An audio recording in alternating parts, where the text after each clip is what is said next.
Now we jump ahead to Melville, The Human Condition, The Existential Man. This is one of the most influential films in film history, whether people working today know it or not, because it's influenced them through all of the imitation. Welcome, everyone, back to an edition of Let's Take 5, the podcast where we look at one of the greats of cinema and discuss their excellence and range. My name is Eric Martindale. My name is Austin Luger. And today we are continuing our Jean-Pierre Melville Five. The previous films we covered are Bob Le Flambeur, Leon Morin Priest, Les Samourai, Army of Shadows, and today we'll be wrapping him up with Le Cercle Rogue.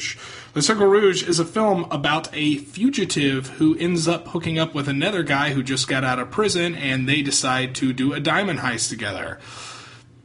That's it. That happened. Yep. That's the film. We were discussing about this before coming on here and talking about it, was that neither Austin nor I are a huge fan of this film. That's very rare that that's happened. In fact, as I'm looking back and thinking, I can't think of a film that actually one film in the whole canon that we didn't like very much. What was that? An American in Paris. An American in Paris. Yeah, that's I picked that one too. Yeah, I know.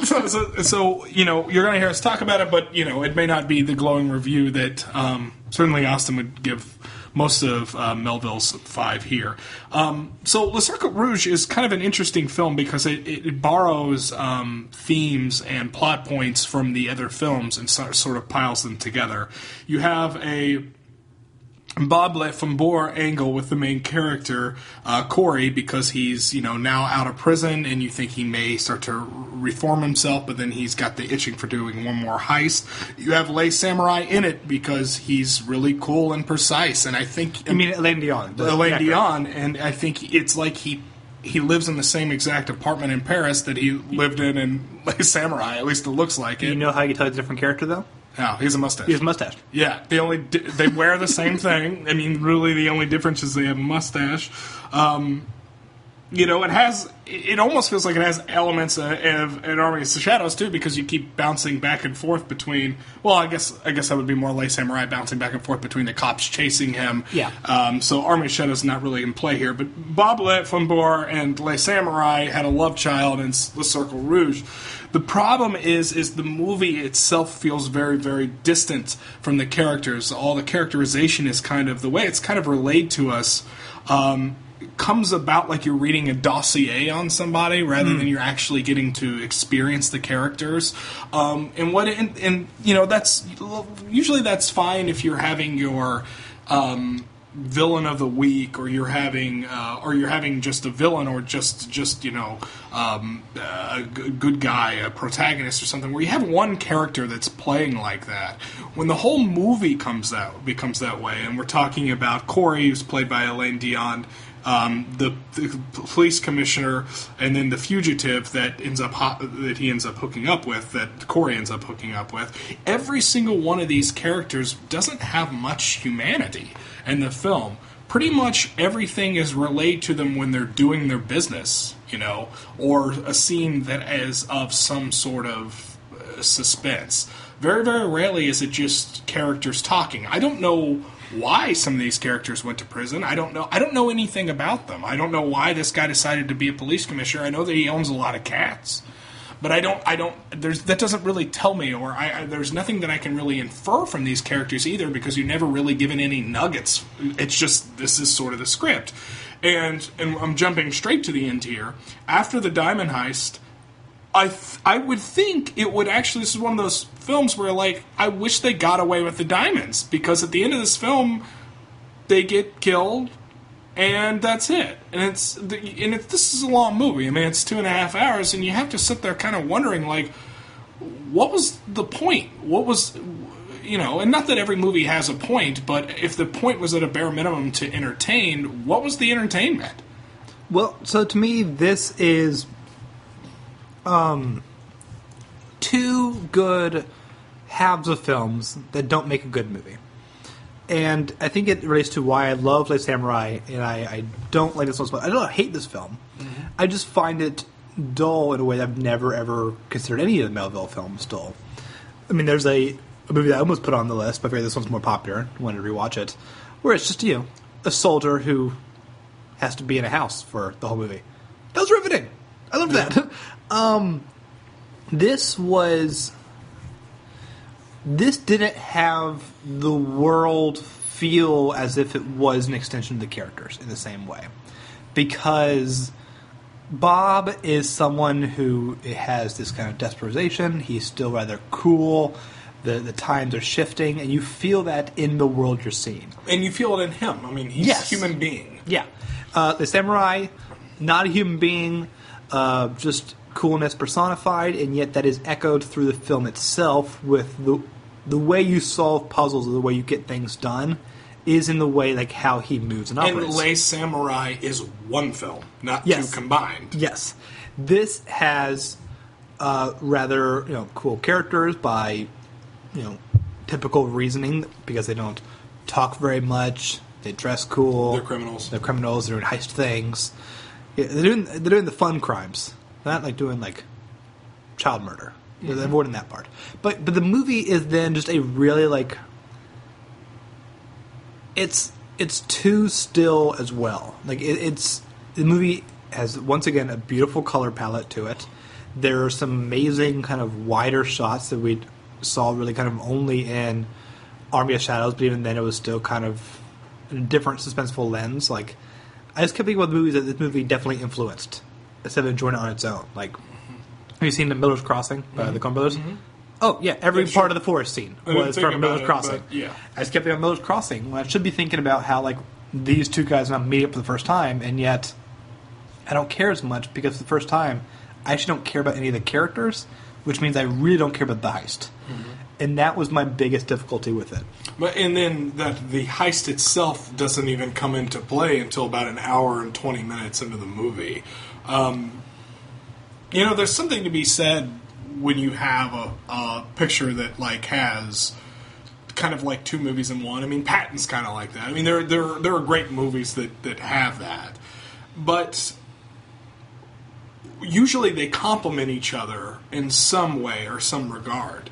To me, like watching the first film in this film that was an hour and 20 minutes, it didn't make sense that the natural progression would be a heist in the second one. Mm-hmm. You know what I mean? Like, if you watch a sequel to Ocean's 11, you expect them to be in a heist in the next film. Well, weird example, because there's weirdly no heist in Ocean's 12. Good point. Which is why it's a really weird experiment he made.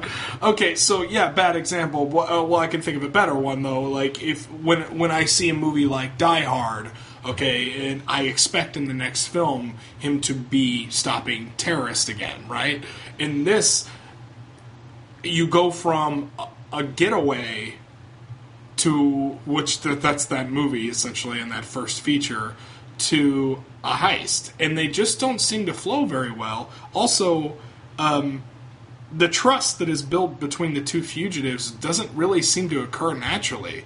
It just sort of exists. Well, it's for convenience, right? I mean, it's the idea that, I like to do crimes, to do crimes, we should do crimes together, even though that contradicts the lone wolf element of every person in this movie. Yeah. Like, this is an entire feature of lone wolves, and that works when you have just the samurai and then real people around him.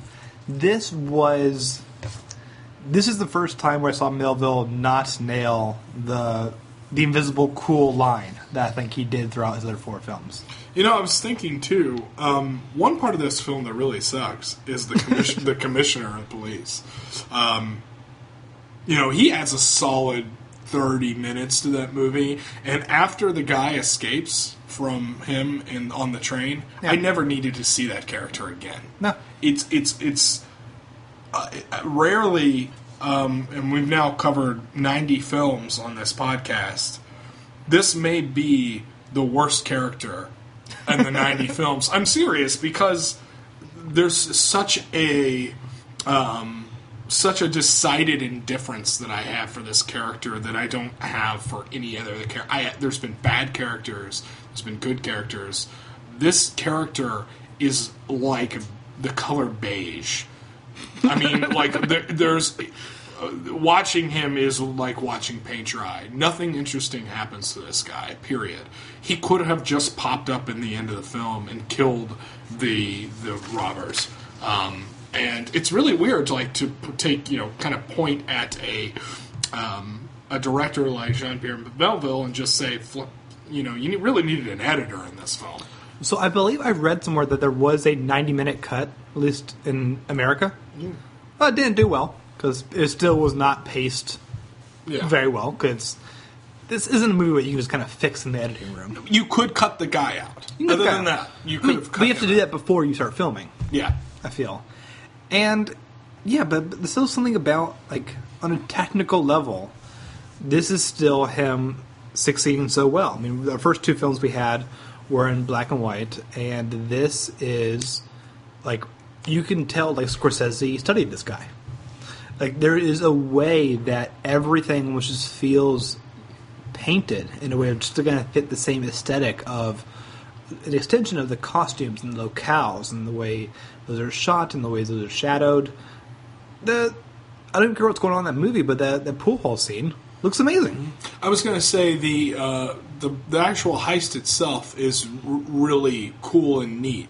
Everything. Well, I should actually qualify that a little bit. So everything that happens once they take out the security guard and steal the diamonds, everything before that is way too long and paced terribly of them getting in there. And that's the thing, is suspense works in a couple different ways. You can use tricks of the camera and you can use aesthetics to sort of create or fluff up an artificial suspense, but ultimately the suspense is going to work way better if I care about the characters are involved in that. There's no real suspense with two characters that I don't care whether or not they succeed, which is kind of what happened here. I almost feel like you're right. I mean, so much of it is really cool and really neat, and these techniques were definitely studied by Scorsese and, whoever. But it was almost like Jean-Pierre Melville fell too in love with his own techniques, because everything in this film where those techniques are used just lasts too long. And suspense that goes too long, or these tricks when they do go too long, they ring dull. And ultimately, that's what I felt. Yeah, and it draws you out of the film, because I'm fine watching a heist film of characters I don't care about if the heist itself is inventive on its own. Yeah. I'm not, I think Rafifi came out before this, another French film, but because the nature of that bank robbery is done in almost complete silence,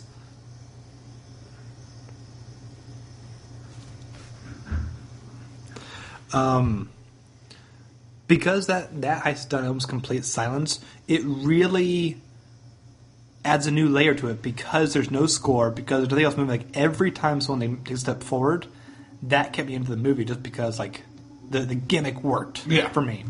And that happens for a lot of things, Ocean's 13, they say we have to rob all the things at once. You go, all right, do that. I'll watch that. Ocean 13 had a color to it, though this film doesn't have. And I don't mean actual color. I meant, the characters were more alive. Oh, I think because it's a Soderbergh film, the colors are orange and yellow. Every film. Just put that filter on and I start filming. No, I meant, those... I think, a good heist film, even in Bob, Le Flambeur, you had, everyone getting to learn why the characters were here to participate in the heist. I need a person that can do this and a person that can do that. And you get a little bit of that in this film, but... well, it's kind of an odd... The heist just is dumb. It's not a very good heist. It's not a good heist. It's just dumb. There. It's kind of real. It's looking at these films. We'll do it more in a wrap-up on Wednesday, but... this is taking elements of two masterful films of an abstract characterization, because Bob and Morin Priest are very in-depth character studies. You're studying these characters. The Samourai and Army of Shadows is putting you aside, but you still learn through their actions. We are too far away now. Their actions mean nothing. Mm-hmm. No, it's absolutely right. And then it's even cheapened further by the fact that they get killed at the end, because, at least for me, because it was like, oh no, really, there wasn't any point. Like it was that dull, and that's it. It's like the film felt like purgatory, and also because that cop killed them, and I was just like, I don't feel good for you either, because it's really hard to judge acting when you don't speak the same language. Like that's a difficult thing to do. When they're saying stuff in French, it's hard for me to assess that. But this guy, like, even kind of struck me as a bad actor. Like, I was not into this guy. This guy sucks. Okay? The commissioner? Yes. Let me just say, he sucks. Well, his character sucks. The performance sucks. It's just really, really bland. I mean, he's mashed potatoes without gravy. Like, he's, like, so okay. Yeah. Like, that it bothers me. And it's just so odd because, like, the movie begins with an explanation of what the red circle is, and it's kind of about this inevitability of, like, once you kind of put on this path, you will kind of run into each other, and you now create this red bloody circle. Doesn't feel like inevitable. Nothing felt like trapped by fate with this film. That didn't pay off at all. No. But also, too, like, this cop hunts them down. The whole film exists because this cop's a dumbass. Okay, like he lets this guy escape on the train. So when there is an amount of credibility that's kind of lost when I'm following him around the rest of the film, because in the very beginning of the film he's outsmarted and outsmarted quite badly. So it's like I guess too, like whereas the cops in The Samurai were so good. Right, yeah. Exactly. No, 100%. I mean, the cop in Last Samurai is like, I know you did it, I just can't prove it. Yeah. This guy's like, I fell asleep when I should have been watching you, and you got away, and now I have to catch you again. And then the idea that he ends up outsmarting him later just really doesn't pay off to me. Yeah, I mean, it's like... It's weird. I mean, we've said like nothing positive about the movie, but I didn't like it. I didn't like it either. But it's like a 3 out of 5 to me, in that like it's still just there's still just so few Melville films. Mm-hmm. I'm just happy to see him as a craftsman exist. It's like when there's a bad Hitchcock film, you go, yeah, that one's bad, but still you work a camera like no one else. Yeah, no, I mean, it's not like. I'm certainly not saying like, scrap all his other works, and there's something. There's always something to be gained here, and you have like a film that's like this would be most people's best film. Sure. Yeah. But this whole podcast is based around the greatest films ever made. Greatest films ever made, and when I consider that that aspect, is a lot pushing against it that way. And the movie, I think, was pretty much hopeless from the get-go based on the script. Written by Melville. Written by Melville. So the whole concept of the film was a problem. Did you like Alain Delon more this time? Because I know that you didn't buy into the perfection of him in Les Samurai. Well, my problem with him in Les Samurai was my problem with the film. Was just that, like... the guy's so cool, and that's the movie. You know what I mean? This is like, in a lot of ways, I kind of liked him better in this film, I guess, in that regard. But because that's not just like what the whole plot of the film is about. Did I actually? I don't know his performance here. You're talking about him specifically? Yeah. Again, it's really hard for me to judge, at least for me, when they're speaking a different language. But to me, it seemed very similar to his performance in Les Samurai. Except for Les Samurai had, I don't even want to say better packing, because I wasn't in love with that film either, but it was way tighter. Oh, sure. This is just like, if like Les Samurai was a balloon, this is a balloon that hasn't been blown up yet. Well, it's just so weird, because like, I mean, even they act similarly. You can list more things about his character in Les Samurai than you can about him. Like about what his characters are, how he does things, why he does things. This just felt very much on the rails. Oddly, he says way more lines in this film. Not that he says a lot, because he's pretty quiet in this film too. I dig his mustache though. You did? I did. Good. I mean, it's on this podcast so far. It's a top 5 mustache. of the films. I got to look at this list here. I'm not bold enough to be making. I mean, obviously, you get Chaplin. It's an iconic mustache. Well, that was Hitler's mustache too, though. Well, he did it first. Well, that's true. Yeah. But then, if we're talking about mustaches here, I'm trying to think about. No, but I mean, what? Okay, so I mean, not to turn the tables around so much, but 3 out of 5. Why even 3? I mean, what about the film did you like? Just the general aesthetic? It is. It was the aesthetic. It was the idea that it was patience that didn't pay off for me, but I enjoyed looking at the color palette, and the look of the film, even though I didn't care for the characters. I was enjoying it more almost as a museum piece than anything else. And just again, Melville. I get a chance to watch a Melville film. Just I'll be happy to watch any bad Hitchcock film. Not all of them. I take that back. I feel like if you happen to have Topaz in your back pocket right now, please don't do that. But it's funny. It's I would have said that about Kurosawa until I saw some of his early works recently, and I'm like, I don't want to ever see these movies again. Yeah. I'm never going to. Which, by the way, those are way worse than this. Yeah. I think I tried a couple of them. I start from the beginning. No, I'm good. Yeah, they're bad. I mean, they are, and Kurosawa is my jam. So, I used Hitchcock because he's yours. Yeah. But yeah, no, I mean, a lot of the problems that I had, and I'll talk about it a little more in the wrap up, and I've kind of been saving it for that. But a lot of the problems that I had with this entire 5, with Melville in general. This was a great, actually in that regard, a great film to end on, because I felt like this was the amalgamation of all those things that I didn't enjoy before coming to a head in this film. So perhaps unfairly, if I saw this film, outside of the context of I'm watching 5 Melville films, which is weird because, we don't really... think about these films in that light. How watching the other movies around it, this kind of packs and infers our feelings towards these films. And that's really neat. But particularly with a director. Sure. I mean, actually almost exclusively with a director. Actor's almost different because, an actor's an actor. It's a different job. But this film, to me, ends up taking probably a bigger hit for me because I'm considering the 4 films that came before. And basically this film had an element of all of those other films that I didn't like, with the exception of Morin Priest, which is a perfect movie to me. Right. So, well, I think we should wrap this up now. I don't have much more to say about this movie. We'd love to hear it if you all out there have any thoughts on it. We know that it is one of his more seen films, this probably after Les Samourai. So if you have any comments about this movie, please go over to theartofmore.com. Leave us a comment there.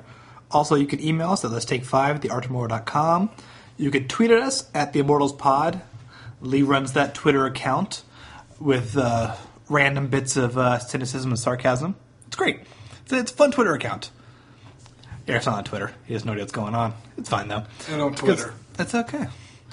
Lee is also one of the co-hosts of The Immortals. We had an episode yesterday where we covered this Alec Guinness film called Kind Hearts and Coronets. We should watch an Alec Guinness film sometime. That'd be fun. We also did John Lennon's Imagine and The Rockford Files.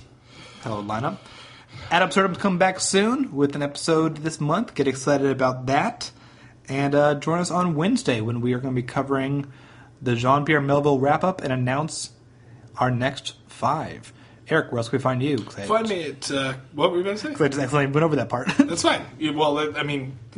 Now draw attention to it. Story of my life, the YouTube channel. Oh, God. We can almost cut this segment out of the show, honestly, as far as admin stuff, until I actually have another video, because it's been at least 40 years. But Constant Diversion is the YouTube channel. I've done some videos on there. Check them out. They are of good quality. They are few and far between. Yeah. But they're good stuff. So if you need something to kind of quench your thirst for the new Last of Us, or even maybe even lower expectations for Last of Us 2, we got a 20-minute video for you. I mean, honest criticism is good criticism. It is good criticism. That's the only type of criticism. As we just had different thoughts on a beloved Criterion film. Mm-hmm. Okay, so anywho, we'll catch you all next Wednesday. My name's Austin Luger. My name's Eric Martindale. Bye, everyone. Bye-bye.